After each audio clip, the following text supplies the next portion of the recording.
Bulletin में सबसे पहले आपको बताएं, तूफानी बारिशों ने बलूचिस्तान के कई अजला में तबाही मचा दी। मस्तों, खुजदार, हरनाई, नोशकी, लोरलाई, कोहलू, ढाडर, डेराबुगटी में सैलाबी रेले, मवेशी पानी में बह गए और कच्चे घरों की दीवारें गिर गई हैं। खुजदार में दीवारें गिरने से 2 अफराद जाँ बहक हो गए। मस्तों के करता गांव में बारिश के पानी से मुतादिद घर ज़ेरे आब आ गए और मवेशी पानी में बह गए। मच में बारिशों से कौमी शाहराह पर आमदोरफ्त भी मुअत्तल है। बोलान ढाडर के करीब कौमी शाहराह पर गिरी नाला के मकाम पर सैलाब से ट्रैफिक मुअत्तल हो गया। कोयटा जाने वाली मुसाफिर गाड़ियों को ढाडर और कोयटा से आने वाली मुसाफिर गाड़ियों को कोलपुर के मकाम पर रोक दिया गया। खुजदार में तूफानी बारिश से मकानात और खड़ी फसलों को शदीद नुकसान पहुंचा है। तहसील वड और मोला में नदियों में शदीद तुग़यानी है। वड और बागबाना में दीवारें गिरने से 2 अफराद जाँ बहक हो गए। मकामी इंतजामिया की जानिब से नदी नालों के किनारे आर्जी पनाहगाहों को हिफाजती मकाम पर मुंतकिल होने की हिदायत की गई है। कोहे सुलेमान के पहाड़ी सिलसिलों में तूफ़ानी हवाओं से और तूफ़ान से जोब के नदी नालों में तुग़यानी है। कोहलू में बारिश से सोनारी पुल बह गया। कोहलू का सिब्बी और कोयटा से ज़मीनी राब्ता मुनक़ता हो गया।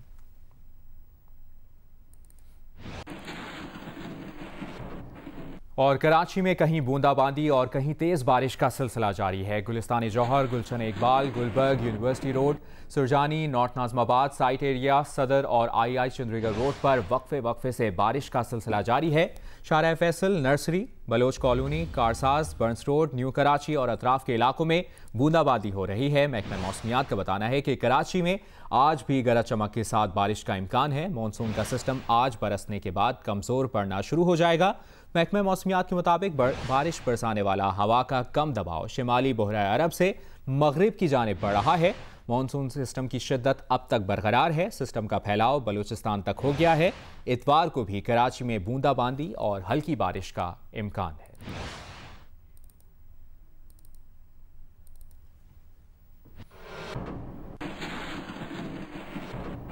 कराची मलीर में वाक़े ज़रई अराज़ी के ज़मींदार हालिया बारिशों से खुश हैं कि ज़ेरे ज़मीन पानी की सतह में इजाफा होगा, जो कि उनके लिए फ़ायदेमंद है, मगर मज़ीद बारिशें उनके लिए परेशानी का सबब बन सकती हैं। तफसील बता रहे हैं नुमाइंदा जियो न्यूज़ राना जावेद।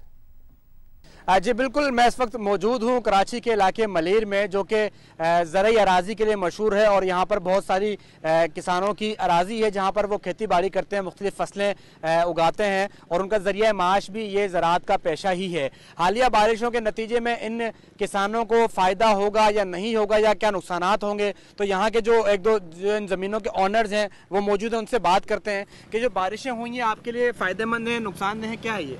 इस वक्त तक तो बारिशें हमारे लिए बहुत फायदेमंद हैं, क्योंकि अभी इस तरह से नहीं हुआ, लेकिन जिस तरह से बताया जा रहा है कि जिस तरह से शदीद बारिशें होंगी, अगर ये बारिशें बढ़ जाती हैं तो फिर ये हमारे लिए नुकसानदेह हो सकती हैं। जी, आपने सुना कि जो अब तक बारिशें हुई हैं वो तो इन ज़मींदारों के लिए, ज़रिए अराज़ी वालों के लिए फ़ायदेमंद है। अच्छी उम्मीद रखते हैं इंशाल्लाह कि इनकी फसलें अच्छी होंगी और कोई नुकसान नहीं होगा इंशाल्लाह। जी, हालिया बारिशों से कराची का निकासी आब का निज़ाम बुरी तरह मुतासर हुआ है। शहर की बेशतर सड़कें तालाब का मंजर पेश कर रही हैं।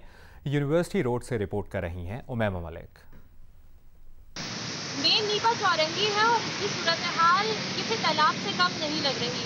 कराची में 2 रोज से बारिश का सिलसिला जारी है और यहाँ पर जैसे ही बारिश शुरू होती है पानी की मिकदार में इजाफा हो जाता है।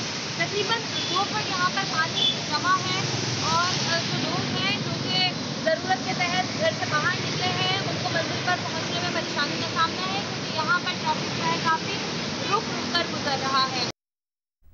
कराची में बारिश के बाद बिजली का निज़ाम एक मरतबा फिर मफलूज हो गया। शहर के कई इलाके रात भर अंधेरे में डूबे रहे, जबकि दीगर इलाकों में बिजली की आंख मचोली का सिलसिला जारी है। कल से बारिश के दौरान शहर में वक्फे से लोड शेडिंग का सिलसिला जारी है। Malir, Shah Faisal colony, Lyari, green town और अजीमपुरा में तवील लोड शेडिंग जारी है। Scheme 33, Gulistan Jauhar, Gulshan Iqbal, जुनेज town, defence view, क़य्यूमाबाद में भी बिजली बंद है। नशेबी इलाकों में बिजली बंदिश का दौरानिया 14 घंटों तक पहुंच गया है। सुरजानी टाउन, न्यू कराची, काठोर, गडाब में भी बिजली तवील बंदिश इसका सिलसिला जारी है और ज़राए का बताना है कि चंद मकामात पर बारिश के बाद होने वाली तकनीकी खराबी ठीक नहीं हो सकी। तर्जुमान के इलेक्ट्रिक का कहना है कि पानी के बाइस फनी खराबी को दूर करने में मुश्किलात का सामना है।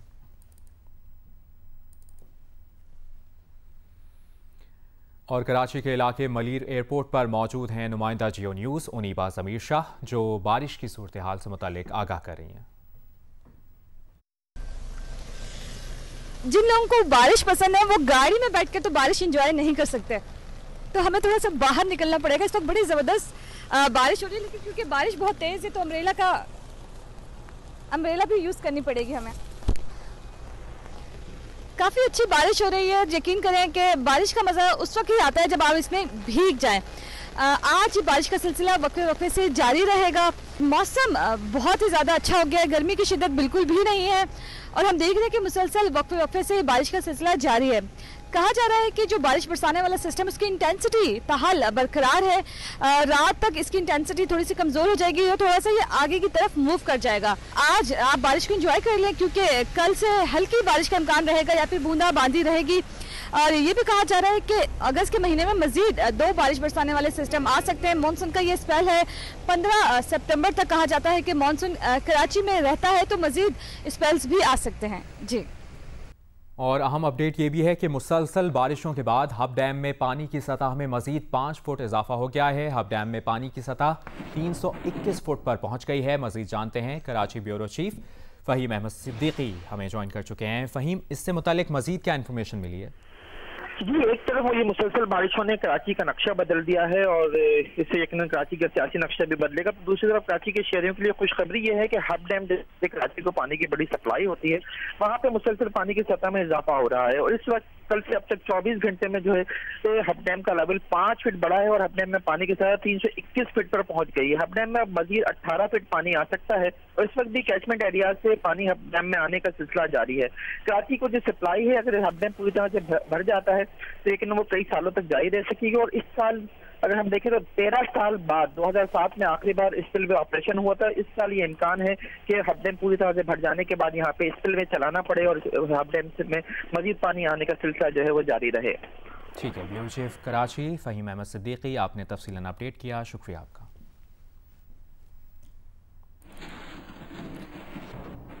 और बदीन में बारिशों का सिलसिला आज भी जारी है। मुख्तलिफ इलाकों में पानी जमा हो गया है। मजीद बता रहे हैं जियो न्यूज़ के नुमाइंदे हनीफ साई। गुज़िश्ता रात के वक्फे के बाद जिला बदीन में एक मरतबा फिर बारिश शुरू हो गई है। मैं इस वक्त मोरजर के करीब कराची हाईवे पे मौजूद हूँ और ये इलाका और इसके मुल्क के इलाके जो हैं वहाँ पर बारिश शुरू हो गई है। न सिर्फ ये बल्कि बदीन के मुज़ाफ़ात और दीगर जो छोटे शहर हैं वहाँ पर भी एक वक्फे के बाद बारिश का सिलसिला शुरू हो गया है। इससे पहले जो गुज़िश्ता 2 रोज़ बारिश पड़ी थी उसके नतीजे में मुख्तलिफ नशीबी इलाके जो शहरी इलाकों के हैं ज़ेर आब हैं, जबकि देही शहरी और शहरी इलाकों में ये वक्फे से गुज़िश्ता 2 रोज़ से जो बारिश पड़ी है उससे मामलात बुरी तरह मुतासिर हुए हैं। ताहम एक अच्छी बात यह है कि इस बारिश से ज़रूरी शोबे को फ़ायदा पहुँचा है और ख़ास तौर पर जो धान की फसल है उसके लिए ये बारिश इंतहाई फ़ायदेमंद साबित हुई है। नवाब शाह में मुसलसल बारिशों के बाद शहर की इस वक्त क्या सूरत हाल है, ये बता रहे हैं नुमाइंदा जियो न्यूज़ अनवर शेख। जी, नवाब शाह में बारिश का पानी ताहाल नहीं निकाला जा सका है, जिसकी वजह से शहरियों को शदीद मुश्किलात का सामना है।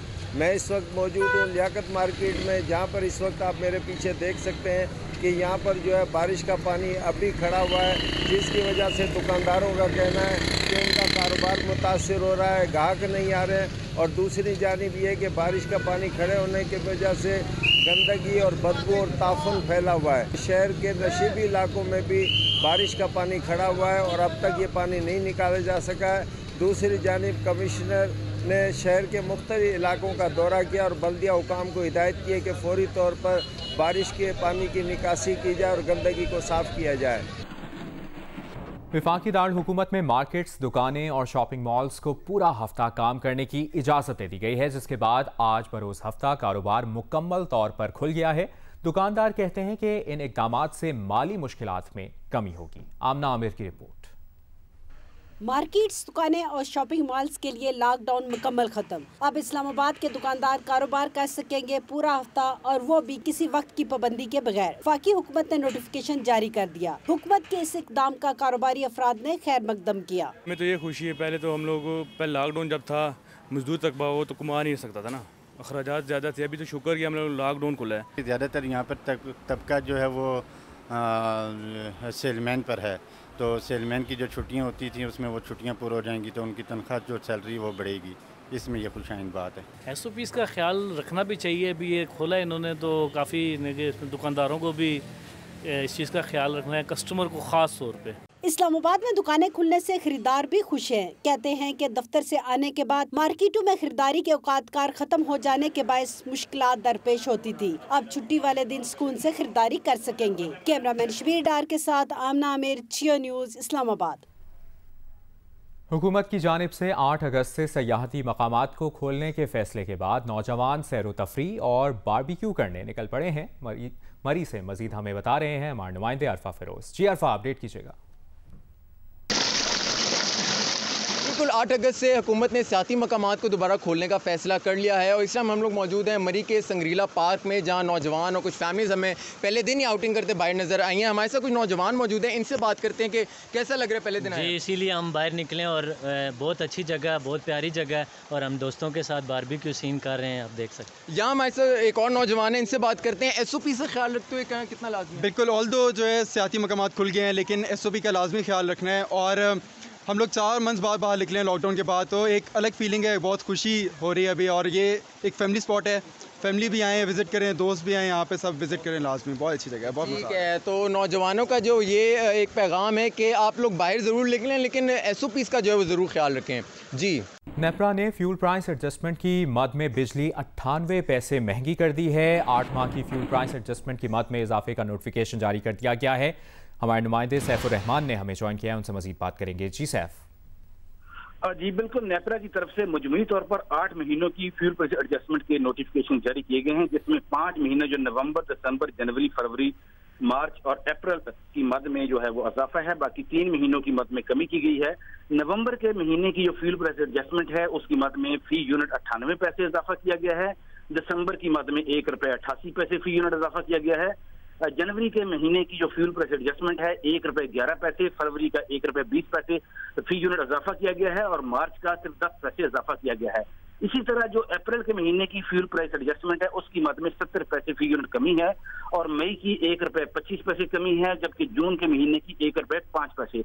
मजमूई तौर पर जो 5 महीने है इसका जो इजाफा है सार्फिन पर 34 अरब रुपए का बोझ पड़ेगा और जो कमी है उसका जो इम्पैक्ट है वो 30 अरब रुपए है। लेकिन ये सारे का सारा इम्पैक्ट कमी का सार्फिन को मुंतकिल नहीं होगा, क्योंकि जो 300 यूनिट तक के जो घरेलू सार्फिन है हमारे, उनको ये सहूलत फराहम नहीं की जाती। वो तब ही ये सहूलत से मुस्तफीद होंगे जब वो 300 यूनिट से ज्यादा बिजली इस्तेमाल करेंगे। तो ओवरऑल 34 अरब रुपए का इजाफा तो तमाम पर मुंतकिल होगा इन 5 महीनों का। जी बहुत शुक्रिया आपका सैफुर रहमान। इस वक्त लाहौर में मुस्लिम लीग नून के रहनुमा एहसन इकबाल प्रेस कॉन्फ्रेंस कर रहे हैं। तोड़ा गया है, नाजिल किया गया है, उसकी कोई मिसाल नहीं मिलती। पिछले 2 सालों में जितने कर्जे इस हुकूमत ने लिए हैं, पाकिस्तान की तारीख के सबसे ज़्यादा कर्जे हैं। आपने कर्जों के दलदल में हमें धंसा दिया है। हमें कहते थे कर्जे ले रहे हो, हमारे 5 सालों के कर्जों से आपने 2 सालों में ज़्यादा लिए हैं और एक मंसूबा नहीं बनाया किसी मुल्क के हिस्से में। अब तख्तियाँ लगाने का वक्त आ गया है और मुझे बड़ी हैरत हुई, कल उन्होंने कहा जी हमने 5000 अरब का रावी लाहौर का प्रोजेक्ट की तख्ती लगा दी है।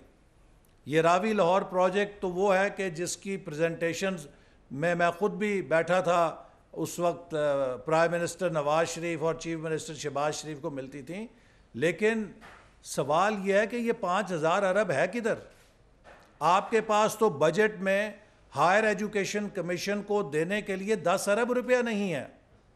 पाकिस्तान की यूनिवर्सिटियां बदतरीन माली खसारे में जा रही हैं। पाकिस्तान की यूनिवर्सिटियां अपने असातिज़ा की तनख्वाहें काट रही हैं।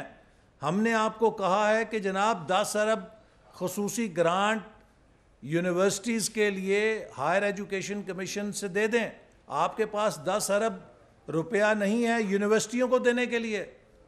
ML1 का जो मंसूबा है जिसकी कुल मालियत तकरीबन $7 अरब है, उसके लिए आपने टोटल 6 अरब रुपए बजट में रखे हुए हैं, जिससे कि वो तकरीबन 200 साल में जाके मुकम्मल होगा। फिर इसी तरह आप अगर दीगर मंसूबे जो हमारे कौमी मंसूबे हैं उन्हें देखें दियामीर भाषा डैम जिसका इतना शोर किया जा रहा है, उसके लिए 28 अरब रुपए दरकार थे हुकूमत के अपने तखमीनों के मुताबिक। वहाँ सिर्फ 16 अरब रखे गए हैं। 12 अरब रुपए का शॉर्टफॉल है दियामीर भाषा डैम के लिए बजट के अंदर। तो एक तरफ तो जो कौमी मंसूबे हैं उनके लिए 10-10, 12-12 अरब रुपया शॉर्टफॉल है, या ML1 CPEC का जो ट्रेन मंसूबा है उसके लिए सिर्फ 6 अरब डॉलर हैं, और आप चले हैं 5000 अरब का रावी फ्रंट मंसूबा बनाने। ज़रा बताइए तो सही, ये पैसे कहाँ पर हैं? आप लोगों को बेवकूफ़ समझते हैं? आप समझते हैं कि आपकी फीतियाँ देख के एक फील गुड फैक्टर हो जाएगा? ये जो फील गुड फैक्टर आप हवा के अंदर पैदा करने की कोशिश कर रहे हैं, फील गुड फैक्टर तब होगा जब पाकिस्तान की मईशत का पहिया चलेगा, जब पाकिस्तान में रोज़गार पैदा होगा, जब पाकिस्तान में महंगाई कम होगी, जब लोगों की डिस्पोजेबल इनकम में इजाफा होगा, जिससे डिमांड पैदा होगी, जिससे खपत होगी चीज़ों की। बिजली महंगी करके, गैस महंगी करके, लोगों की तनख्वाहों में कमी करके आप फील गुड फैक्टर नहीं पैदा कर सकते। लोग दिन ब दिन रोज़गार उनसे छिन रहा है। पिछले 2 सालों में पाकिस्तान की तारीख की सबसे बड़ी शटडाउन्स हुई हैं। हमें स्टार्टअप्स की ज़रूरत है। हमें तो ज़रूरत है कि हम बताएं कि पाकिस्तान की तारीख में सबसे बड़े स्टार्टअप्स हुए हैं। आज पाकिस्तान की तारीख में सबसे बड़े शटडाउन हो रहे हैं बिज़नेस के और कारोबार के। इस तरह तो फील गुड फैक्टर पैदा नहीं होता कि आप झूठी तख्तियाँ काटें और झूठे मंसूबों की लोगों को लॉलीपॉप दें। आप अपनी कारकर्दगी बताएं। आप इस बात का जवाब दें कि पाकिस्तान की तारीख में कभी गंदम मार्केट में आने के बाद आटे का बुरहान नहीं पैदा हुआ। किसकी नालायकी है, किसकी करप्शन है कि लोगों को आटा नहीं मिल रहा? आपने शुगर की इंक्वायरी रिपोर्ट बनाई और लोगों को कहा कि मैं चीनी की कीमत वापस लाऊंगा। आज 100 रुपया किलो चीनी की कीमत किसकी मिली भगत से हो रही है? कौन जिम्मेदार है? मुस्लिम लीग नून 52 रुपए फी किलो चीनी छोड़कर गई थी। जनाब इमरान खान साहब, आज आपकी हुकूमत में 100 रुपया किलो चीनी क्यों बिक रही है? इसका जिम्मेदार कौन है? कह दें ये भी मुस्लिम लीग नून बाहर से बैठ के चीनी महंगी कर रही है। हुकूमत आपकी है, इदारे आपके हैं। तो बात यह है कि आपको अगर हुकूमत करना नहीं आती, आपको अगर हुकूमत चलाना नहीं आती, आप अगर नाअहल हैं, आपने अगर तैयारी नहीं की थी, आपको अगर पाकिस्तान के मसाइल का इदराक नहीं था, आपकी सिर्फ पर्सनल एम्बिशन ये थी कि मैं प्राइम मिनिस्टर बन जाऊं बाय हुक और क्रुक, चाहे धांधली से बनूं चाहे साजिश से बनूं, मुझे फीती लग जाए प्राइम मिनिस्टर की। ये फीती कौम को बहुत महंगी पड़ी है। आपने तो प्राइम मिनिस्टर का टाइटल ले लिया है, लेकिन 22 करोड़ लोगों से जीने का हक छीन लिया है। आपने पाकिस्तान के लाखों नौजवानों से उनके मुस्तकबिल की उम्मीद छीन ली है, जो डिग्रियां लेकर सड़कों पर जूते चटका रहे हैं और उनको नौकरी नहीं मिल रही क्योंकि मईशत का पहिया बंद हो गया है। आज पाकिस्तान को बदतरीन एतमाद के बहरान का सामना है, क्राइसिस ऑफ कॉन्फिडेंस का सामना है। सरमायाकार आपकी हुकूमत पर और आपकी पॉलिसियों पर एतबार नहीं कर रहे, और आपको ये कहते हुए शर्म आनी चाहिए कि ऑपोजिशन ने फैटफ के ऊपर एनआरओ मांगा था। आप इस बात की गवाही अपनी टीम से लें कि हमारे नुमाइंदे शाहिद खाकान अब्बासी ने वाज़े और दो टोक अल्फाज में कहा था कि फैटफ के कानून का और नैब के कानून का किसी किस्म का कोई ताल्लुक नहीं है। हम कौमी मफाद के ऊपर कानून साजी पे किसी किस्म की कोई शर्त नहीं रखेंगे। लेकिन इसके साथ हमने आपकी फैटफ पे चोरी पकड़ी है। आप फैटफ का नाम लेकर इस मुल्क के ऊपर काला कानून मुसल्लत करना चाह रहे थे। आप फैटफ का नाम लेकर इस मुल्क में लाहौर में मुस्लिम लीग नून के रहनुमा एहसन इकबाल प्रेस कॉन्फ्रेंस कर रहे हैं। बॉलीवुड अदाकार अभिषेक बच्चन को कोरोना टेस्ट मनफी आने पर मुंबई के अस्पताल से डिस्चार्ज कर दिया गया। अमिताभ बच्चन, ऐश्वर्या राय बच्चन और बेटी आराध्या बच्चन को भी कोरोना टेस्ट मनफी आने पर अस्पताल से डिस्चार्ज किया जा चुका है। कराची के इलाके क्लिफ्टन ब्लॉक 2 में एक शख्स ने फायरिंग करके अपनी बहन को कत्ल कर दिया। जियो न्यूज़ के नुमाइंदे तलहा हाशमी ने हमें ज्वाइन किया है। जी तलहा, अपडेट कीजिए। फायरिंग का वाक़या पेश है क्लिफ्टन ब्लॉक 2 में और ये जो मुल्जिम है ये डीएमसी साउथ में मुलाजिम है। इसने फायरिंग करके अपनी बहन को कत्ल किया है। 19 साल लड़की थी जिसका कत्ल किया गया और नूरुल खुदा के नाम से इसकी शिनाख्त हुई है। इसको गिरफ्तार कर लिया गया। इसके कब्जे से असला मिला है। पुलिस हुकाम के मुताबिक इसने बयान दिया है कि इसने गैरत के नाम पे अपनी बहन को कत्ल किया है और ये गैरत के नाम पे जो कत्ल है वो क्लिफ्टन ब्लॉक 2 में हुआ है। कराची के पौश इलाकों में आपने अपडेट किया, बहुत शुक्रिया।